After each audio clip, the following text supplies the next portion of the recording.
সকলকে আমাদের চ্যানেলে স্বাগত। আজ আমরা আলোচনা করব নবম শ্রেণীর কোষে দেখি 2 সূচকের নিয়মাবলী পার্ট 3 নিয়ে। এর পূর্বেই আমরা পার্ট 1 ও পার্ট 2 এর আলোচনা করেছি, যার লিঙ্ক নিচে ডেসক্রিপশন বক্সে দেওয়া আছে। আজ আমরা পার্ট 3 অর্থাৎ 3 দাগের মানের উম অনুসারে সাজাই এর অঙ্কগুলো করব। এর পূর্বেই আমরা সূচকের যে নিয়মাবলীগুলি সূত্রগুলি আছে সেগুলো নিয়ে আমরা পার্ট 1-এ আলোচনা করেছি, আর ওখান থেকে দেখে নিতে পারো। তাহলে আজ আমরা 3 দাগের 1-এর অঙ্ক থেকে দেখব। 1-এর যে সমস্যাটা আছে সেটা হচ্ছে 5 to the power 1/2, 10 to the power 1/4 আর 6 টু দি পাওয়ার 1/3। এখানে আমরা যখন এই ধরনের অঙ্ক পাবো, আমাদের প্রথম কাজ হচ্ছে যে এই যে হরগুলো থাকবে, যে পাওয়ার আছে এখানে, যে হরগুলো আছে এখানে, যেমন 2, এখানে 4, এখানে 3, এগুলো লসাগু করে নেব। লসাগু করার পর প্রত্যেকটাকে সমান করে নেব হরটাকে, তাতে লবকে যত দিয়ে গুণ করতে হয় করব। তারপর আমরা এই যে পাওয়ার থাকবে সেটাকে আমরা গুণ করার পর দেখব কোনটা ছোট কোনটা বড়, ঊর্ধ্বক্রমে সাজাবো, অর্থাৎ ছোট থেকে বড় হিসাবে আমরা সাজাবো। তাহলে আমরা 3 দাগের 1-এর অঙ্কটা করি। 3 দাগের 1-এর অঙ্কটা যেটা বলেছে 5 to the power 1/2, 10 to the power 1/4 আর একটা হচ্ছে 6 টু দি পাওয়ার 1/3। তাহলে এখানে আমরা 2, 4 এবং 3 এই তিনটে লসাগু হচ্ছে 12। তাহলে 5 টু দি পাওয়ার, এটাকে যদি 12 করতে চাই 2টাকে, তাহলে 6 দিয়ে গুণ করব, ঠিক আছে। তাহলে 1টাকেও 6 দিয়ে গুণ। আবার 10 টু দি পাওয়ার কত আছে 1/4, 1, এখানে 4 আছে, 4টাকে 12 করতে গেলে 3 দিয়ে গুণ, আর এটাকে হচ্ছে 3 দিয়ে গুণ। তাহলে লসাগুগুলো কিন্তু করে নেওয়ার পর আমরা একই করব। এরপর হচ্ছে 6 টু দি পাওয়ার 1/3। তাহলে 3টাকে যদি 12 করি তাহলে এটাকে 4 দিয়ে গুণ, 1টাকেও 4 দিয়ে গুণ, ঠিক আছে। একই রকম সংখ্যা দিয়ে আমরা গুণ করে নিলাম। এবার আমরা যেটা পাবো সেটা হচ্ছে 5 to the power 6/12, 10 to the পাওয়ার 3/12, আর এটা হচ্ছে 6 টু দি পাওয়ার 4/12। এক্ষেত্রে প্রত্যেকটা 12 আছে।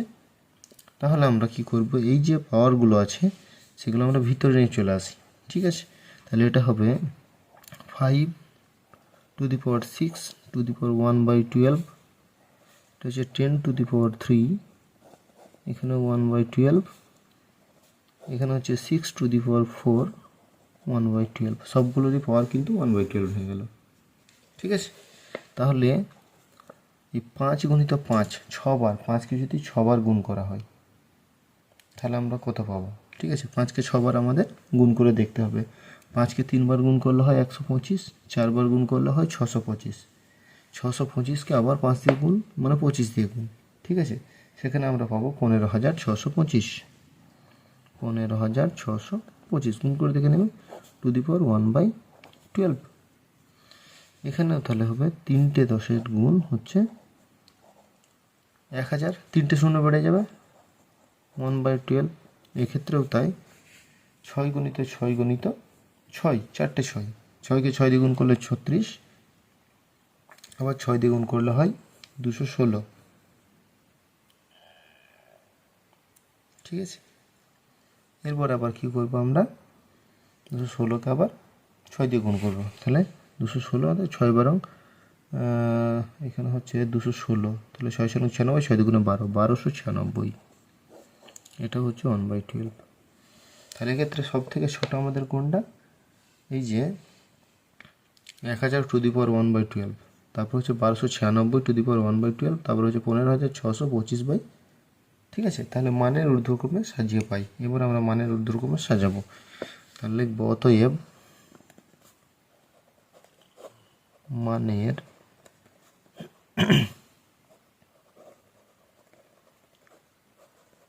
ঊর্ধ্বক্রমে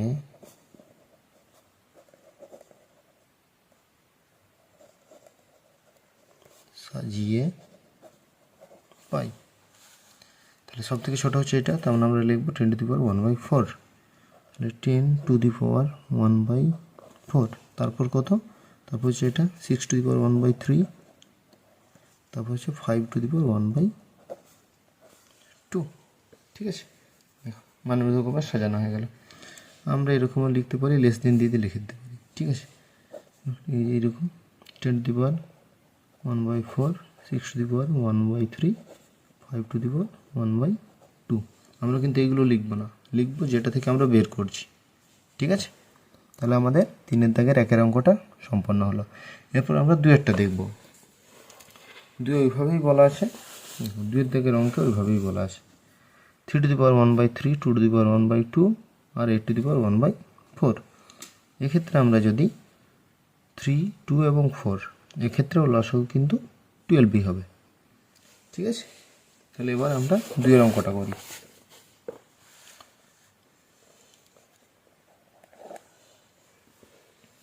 তাহলে 3⁻1/3, তারপর হচ্ছে 2⁻1/2, তারপর হচ্ছে 8⁻1/4। তাহলে এক্ষেত্রে আমাদের লসাগুটা 12ই হবে। ঠিক আছে, লসাটা করে দেখে নেবে। তাহলে 3কে 12 করতে গেলে 1/4, তাহলে 1কে 4 দিয়ে গুণ। এখানে 2⁻2কে 6 দিয়ে গুণ, তাহলে 1কেও 6 দিয়ে গুণ। এখানে হচ্ছে 8⁻1/4 আছে, তাহলে 4কেও 3 দিয়ে গুণ, তার মানে 1কেও 3 দিয়ে গুণ। তাহলে এক্ষেত্রে আমাদের দেখো 3⁴/12, 2⁻6/12, আরেকটা হচ্ছে 8⁻3/12। ঠিক আছে, তাহলে এই যে ইকুয়াল টু, এখানে তাহলে 3⁴1/12, এখানেও হবে 2⁻6/12, এখানে হচ্ছে 8⁻3/12। ঠিক আছে, এবার তাহলে আমরা গুণগুলো করি। 3 3 9, 3 9 27, 27কে 3 দিয়ে গুণ করলে হয় 81। তাহলে 81⁻1/12, 6টা 2, 2 দিয়ে 4, 2 4 দুগুণে 8, 8 দুগুণে 16, 0 32, 32 দুগুণে 64, 64⁻1/12। 3টে 8-এর গুণ, 8 8 64, 64কে 8 দিয়ে গুণ করলে হয় 512। তাহলে 512⁻1/12। তাহলে এখানে মানের ঊর্ধ্বক্রমে যদি সাজাই, তাহলে এখানে সব থেকে ছোটো কোনটা, ঊর্ধ্বক্রম মানে হচ্ছে ছোটো থেকে বড়ো। তাহলে 64⁻1/12, তার মানে হচ্ছে 2⁻1/2 লেস দেন, তারপর হচ্ছে 81, তাহলে 3⁻1/3, তারপর 8⁻1/4। ঠিক আছে, তাহলে আমাদের 2-এর অঙ্কটাও সম্পন্ন হলো। এরপর আমরা 3-এরটা দেখব। দেখো 3-এর অঙ্কের ক্ষেত্রে কি বলা আছে, ভগ্নাংশ দেওয়া নেই, এখানে পূর্ণ সংখ্যাই দেওয়া আছে। ঠিক আছে, তাহলে এরকম যখন সংখ্যা দেওয়া থাকবে, আমরা এগুলোর মধ্যে গসাগু করে নেবো। এরকম থাকলে লসাগু করে একই করবো, এরকম থাকলে গসাগু করে নেবো। ঠিক আছে, এগুলোর মধ্যে গসাগু কত, 60, 48, 36, 24, এইটার মধ্যে দেখবে গসাগু হচ্ছে 12। ঠিক আছে, তাহলে 12টাকে আমরা কি করব, পাওয়ার করে দেবো, আর বাকি যেটা থাকবে সেটা টু দি পাওয়ার লিখে এখানে রেখে দেবো। ঠিক আছে, অঙ্কটা করি, তাহলে দেখো বুঝতে পারবে।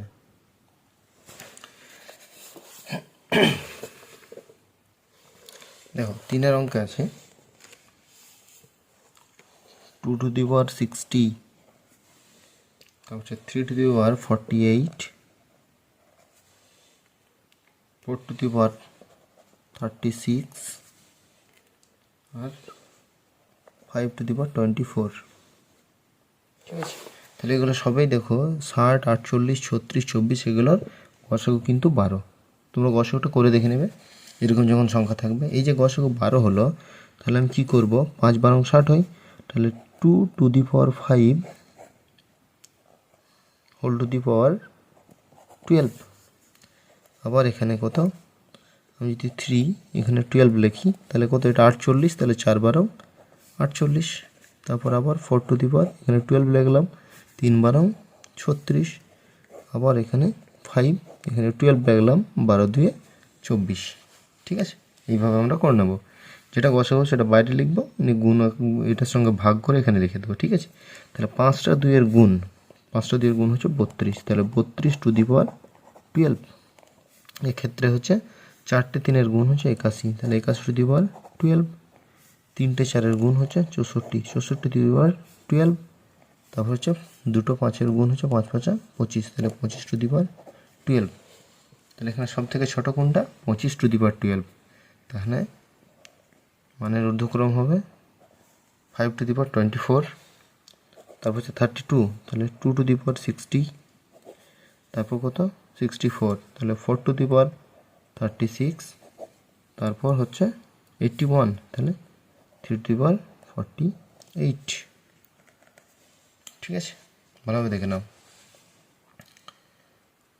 তাহলে দুটো পদ্ধতি এখানে শিখে নিলে। মানের ঊর্ধ্বক্রম যদি বার করতে বলে, যদি পাওয়ারটা ভগ্নাংশের থাকে তাহলে আমরা লসাগু করব, লসাগু করে উভয় লব এবং হরকে একই নিয়ে আসবো। ঠিক আছে, হরটাকে রেখে দেবো, লবটাকে ভিতরে নিয়ে চলে যাব, তার পাওয়ার করে দেবো। এক্ষেত্রে গসাগুটা বের করার পর সেটা বাইরে লিখবো, এটার সঙ্গে ভাগ করে যেটা হবে ভিতরে লিখবো, তারপর এটার আমরা পাওয়ারটা দিয়ে গুণ করে দেবো। ঠিক আছে, যত হবে, যেমন 2 টু দি পাওয়ার 5 মানে 5টা 2-এর গুণ, 3 টু দি পাওয়ার 4 মানে 4টে 3-এর গুণ। গুণ করার পর যেটা পাবো সেটা হয়ে যাবে, তারপর আমরা ছোট থেকে বড় হিসাবে সাজিয়ে নেব। যদি ঊর্ধ্বক্রম বলে, অধক্রম বললে বড় থেকে ছোট হিসাবে সাজাবো। ঠিক আছে, তাহলে 3-এর দাগের মানের ঊর্ধ্বক্রম যে অঙ্কগুলি ছিল সেগুলি সম্পূর্ণ। এবার 4-এর দাগের অঙ্ক করব। 4-এর দাগের অঙ্কগুলি আমার প্রমাণ করতে বলেছে। 4-এর দাগের 1-এর অঙ্কটা হচ্ছে এ টু দি পাওয়ার কিউ বা এ টু দি পাওয়ার আর, অর্থাৎ এখানে কিন্তু দুটো ক্ষেত্রে বেস কিন্তু একই আছে, সূচক আলাদা আলাদা আছে। ঠিক আছে, বেস যদি একই থাকে, এটা ভাগ হচ্ছে, তার মানে কী হবে, আমার সূচকের সঙ্গে সূচকের একই যদি বেস থাকে, ভাগ হলে বিয়োগ হয়ে যায়। ঠিক আছে, ভাগ হলে বিয়োগ হয়ে যায়। এক্ষেত্রেও তাই, বেস একই আছে, সূচক আলাদা, এক্ষেত্রেও বিয়োগ হয়ে যাবে। ঠিক আছে, এইভাবে আমাদের প্রমাণ করতে হবে। তাহলে এক্ষেত্রে আমরা লেফট হ্যান্ড সাইড, বাম পক্ষ এবং ডান পক্ষ ধরে অঙ্কগুলি করব। তাহলে এখানে আমাদের 4-এর আগে ওটা 1-এর যে অঙ্কটা আছে সেটা এটাই আমরা দেখলাম লেফট হ্যান্ড সাইড, এটি হচ্ছে বাম পক্ষ। ঠিক আছে, এবার আমরা অঙ্কটা করি, দেখি। এখানে বেস একই থাকার জন্য এটা হয়ে যাচ্ছে Q minus R to the power P into, এখানেও তাই, A to the power R minus P to the power Q, এখানেও তাই, A to the power P minus Q whole to the power R. এখানে যে পাওয়ার আছে তাহলে পাওয়ারের সঙ্গে আমরা গুণ করে দেবো। তাহলে এখানে হবে A to the power P Q minus P R into A to the power Q R minus P Q into, এখানেও A to the power P R minus Q R. এখানে দেখি সব জায়গাতে বেস কিন্তু একই আসে। ঠিক আছে, বেস যদি একই থাকে এবং গুণ থাকে তাহলে সূচকগুলো আমরা যোগ করে দিই, এটাই ফর্মুলা। আমরা পার্ট 1 আলোচনা করেছি। তাহলে A to the power P minus P Q minus P R plus Q R minus P Q plus P R minus Q R. তাহলে এখানে P Q plus P Q minus কেটে গেল, এটা হচ্ছে Q R plus Q R minus কেটে গেল, এটা হচ্ছে P R minus P R plus, তাহলে সবগুলোই কেটে গেল। ঠিক আছে, তাহলে সবগুলো কেটে গেল, তাহলে এখানে কত রইল? এ টু দি পাওয়ার 0। তাহলে কারো পাওয়ার যদি 0 হয়, আমরা আগেই দেখেছি তার মান হয় 1। এটা হয়ে গেল লেফট হ্যান্ড সাইড হয়ে গেল 1। আর অঙ্কে আমার আগেই রাইট হ্যান্ড সাইড যেটা আছে, রাইট হ্যান্ড সাইডটা বলা আছে 1। তাহলে লেফট হ্যান্ড সাইড এবং রাইট হ্যান্ড সাইড দুটোই 1 হয়ে গেল। ঠিক আছে, তাহলে আমরা লিখতে পারি অতএব left hand side equal to right hand side, বাম পক্ষ সমান ডান পক্ষ, প্রমাণিত বা প্রুভড। ঠিক আছে, 4-এর দাগের অঙ্কটা প্রমাণ হলো। এরপর আমরা 4-এর দাগের 2-এর অঙ্কটা দেখব।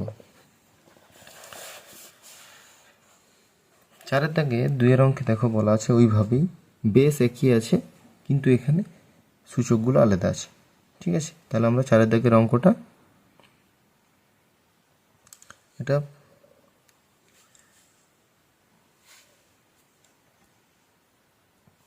4-এর দাগের অঙ্কটা এক্ষেত্রেও আমাদের প্রুভ করতে হবে। ঠিক আছে, তাহলে আমরা 4-এর দাগের দুইয়ের অঙ্কটা এরকমভাবে বেস একই আছে কিন্তু সূচকগুলো আলাদা আছে, ঠিক আছে। এখানে ভাগ আছে, তাহলে আমাদের মাইনাস হচ্ছে এম মাইনাস এন, এখানে এম প্লাস এন আছে, গুণ করলে এখানে M plus B A minus B এর ফর্মুলা করে দিলে আমাদের অঙ্কটি হয়ে যাবে, ঠিক আছে। তাহলে আমরা প্রথমে দুইয়ের অঙ্কটা বাম পক্ষটা লিখি।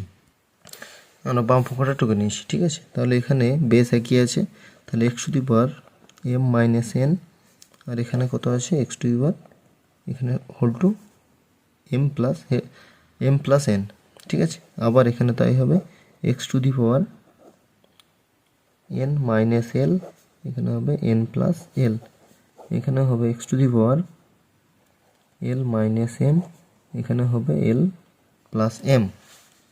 তাহলে এটা যদি আমরা গুণ করি, দেখো A plus B A minus B, তাই না। তাহলে x to the power A square minus B স্কোয়ারের ফর্মুলা, এখানে এটা যদি এম হয় আর বিটা যদি এন হয়, তাহলে এ স্কোয়ার মানে M square minus N square, গণিত এখানেও হবে N square minus L square, গণিত এক্স এখানে হবে L square minus M square. তাহলে বেস একই আছে কিন্তু পাওয়ার, তাহলে আমরা কি করব, যখন বেস একই থাকে তখন কি হয়, পরে যোগ হয়ে যায়। তাহলে M square minus N square plus N square minus L square plus L square minus M square. তাহলে দেখো পাওয়ার এখানে কত আছে, minus plus minus plus minus plus, তাহলে এক্স টু দি পাওয়ার 0। তাহলে কারো মাথায় যখন 0 থাকে তার মান হয় 1, আর রাইট হ্যান্ড সাইড আমার 1 আছে, তাহলে left hand side equal to right hand side proved. তাহলে এক্ষেত্রেও আমার বাম পক্ষ এবং ডান পক্ষ প্রমাণ হলো। তাহলে দুইয়ের সমস্যাটারও সমাধান করা হলো। এবার আমরা তিনেরটা দেখব। আমরা বাম পক্ষটুকু নিয়েছি, তাহলে বাম পক্ষের ক্ষেত্রে এখানেও বেস একই আছে, তাহলে বেস যদি একই থাকে তাহলে এখানে কত হবে এম মাইনাস এন, ঠিক আছে। আর এখানে আছে এম প্লাস এন মাইনাস এল, এক্ষেত্রেও তাই হবে এক্স, এখানে হবে N minus L, N plus L minus M, এখানেও হবে এক্স, এখানে হচ্ছে এল মাইনাস এম, এখানে হচ্ছে L plus M minus N, ঠিক আছে। তাহলে এবার আমরা কি করব, এটার সঙ্গে এটা গুণ করব। তাহলে এটার সঙ্গে গুণ করলে কি হবে, দেখো এক্স এখানে এম এর সঙ্গে গুণ, একবার ভেঙে লিখে দিই, M M plus N minus L, একবার হচ্ছে মাইনাস এন, এখানে হচ্ছে M plus N minus L, গণিত এক্স এখানে হচ্ছে N, N plus L minus M minus L, এখানে হচ্ছে N plus L minus M, এখানেও তাই গণিত L, L plus M minus N minus M, এখানে হচ্ছে L plus M minus N, ঠিক আছে। তাহলে আমরা গুণটা করবো, এটা হচ্ছে এল প্লাস, এটা হচ্ছে into L plus M minus N, আর মাইনাস এম এর সঙ্গে আবার পুরোটাই গুণ করছি, ঠিক আছে। এখানে লেখাটা একটু সংকীর্ণ হয়ে গেল। এবার আমরা গুণটা করি, তাহলে এক্স টু দি পাওয়ার এখানে হচ্ছে এম স্কোয়ার, এটা হচ্ছে এম এন, এটা হচ্ছে মাইনাস এল এম, ঠিক আছে। তারপর এখানেও তাই মাইনাস এম এন, এটা হচ্ছে minus N square plus L N.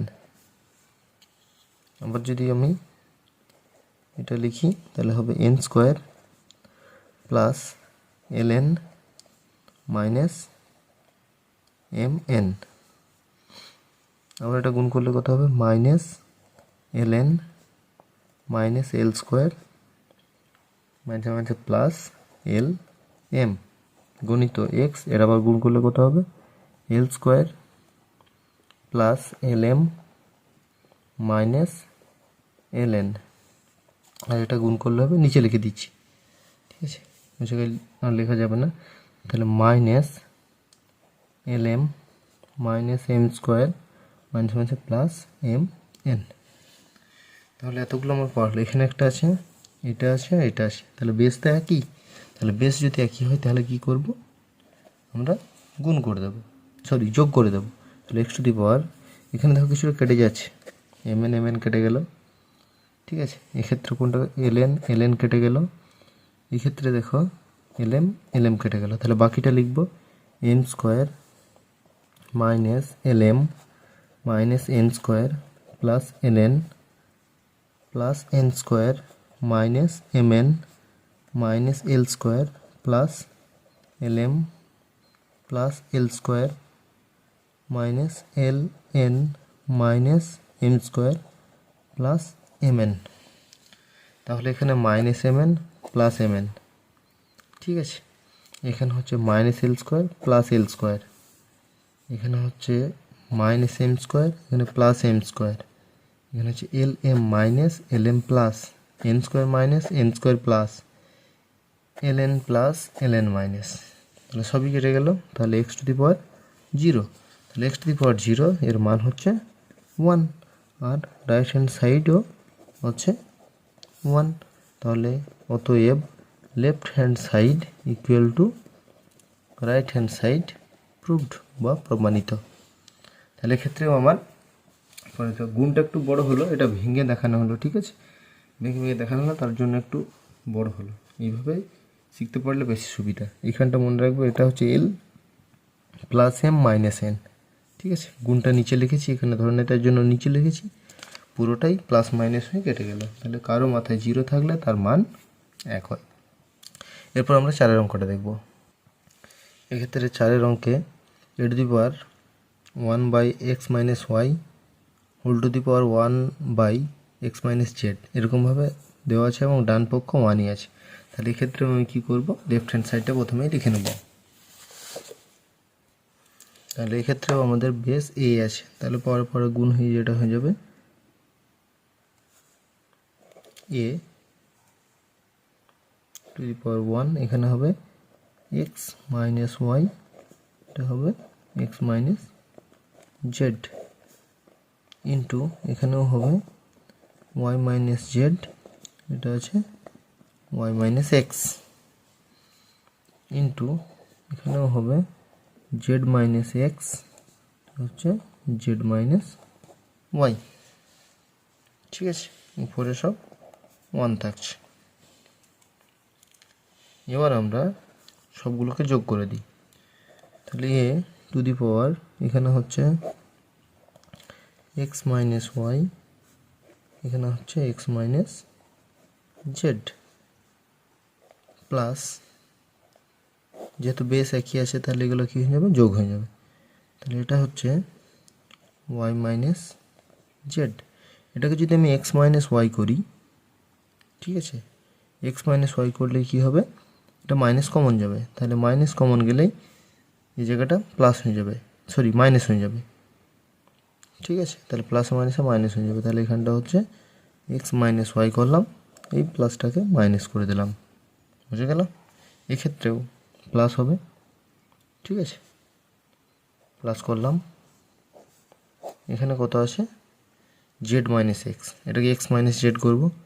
তাহলে যখনই আমি এক্স মাইনাস জেড করলাম, মানে মাইনাস কমন গেল, আবার এখানে Y minus Z, Z minus Y আছে, এখানেও একটা মাইনাস, তাহলে মাইনাস মাইনাসে প্লাস হয়ে গেল, ঠিক আছে।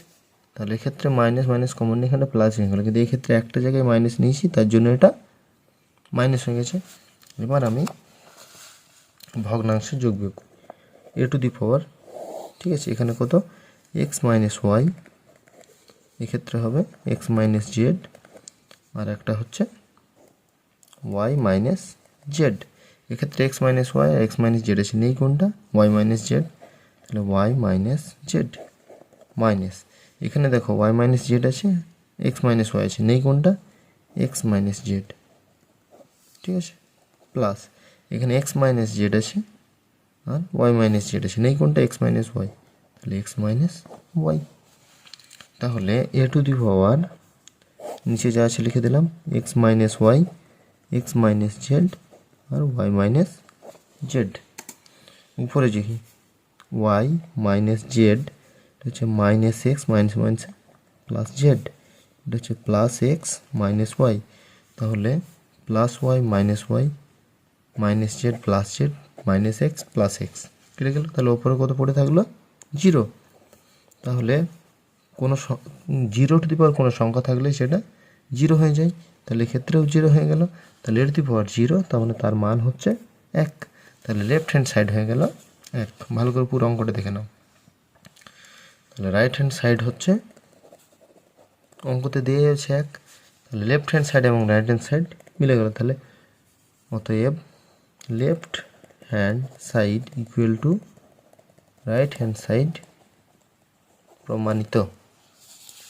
ভালোভাবে দেখো অঙ্কটা, এখানে প্লাস মাইনাস কমন নিয়েছি, ঠিক আছে। যেমন এখানে মাইনাস কমন নেওয়ার জন্য প্লাসটা, যদি ওটা যোগ হতো, বেস একই থাকলে আমরা জানি সূচকগুলো যোগ হয়ে যায়, তাহলে যোগ করেছিলাম, কিন্তু এখানে মাইনাস কমন নিয়ে যান, প্লাসে মাইনাসে মাইনাস হয়ে গেছে। এক্ষেত্রে দুই জায়গাতে মাইনাস কমন নিয়েছি, তাই জন্য মাইনাসে মাইনাসে প্লাসই থেকে গেছে। তাহলে এখানে আমাদের বসে দেখি 2-এর পার্ট 3 অর্থাৎ 3-এর দাগের এবং 4-এর দাগের সমস্যাগুলির সমাধান করা হলো। আজ এই পর্যন্তই। সম্পূর্ণ ভিডিওটি দেখার জন্য সকলকে ধন্যবাদ।